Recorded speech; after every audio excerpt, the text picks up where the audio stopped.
Welcome to the TheDocTab. On today's series, we will talk about burns.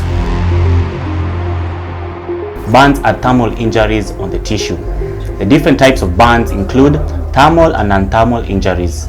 For thermal injuries, we have scalding caused by hot water. We have exposed heat caused by open fires. For non-thermal burns, we have radiation, chemical burns, and electrical burns. In the clinical setting, burns are graded into four. There is first degree burn, second degree burns, third degree burn, and fourth degree burns. But clinically, the best way to assess for severity is using the body surface area. Conveniently enough, a healthcare professional can use three methods to assess the body surface area affected by burns. We have the Brown-Woodward chart, we have the rules of 9, and we have the palm rule. The palm rule assumes that your hand is 1% the body surface area. Use the patient's hand to assess the body surface area. You can use your palm, draw it on a piece of paper, and then place it on the area affected, and you can conveniently enough approximate the area of burn affected. Patients with burns present with features of shock and compartment syndrome.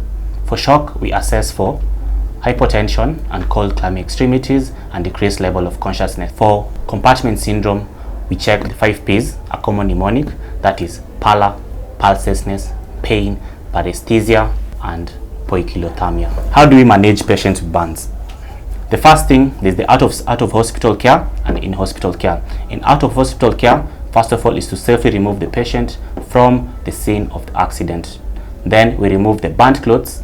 We cool down their body to prevent ongoing burn injury. In the in-hospital care, if the patient was not attended to by a first aid provider, we have to repeat the 2 mentioned steps to prevent further burn injury. The next step is to assess if the patient had any inhalational burn injuries. If you suspect inhalational injuries, the best thing to do is intubate the patient and supplement them on oxygen. Next is fluid therapy, preferably with Ringer's lactate, since the crystalloid contains components that are somehow similar to that of a person's blood composition in terms of electrolytes. After the acute management, it's wound care. Proper wound care involves proper dressing with a sterile gauze. We also have to add an antibiotic, preferably sulfadiazine, analgesic for the pain management. Thank you for listening to the TheDocTab. This has been your doctor, Brian Omwocha. Watch out for the next video on the Parkland formula on burns.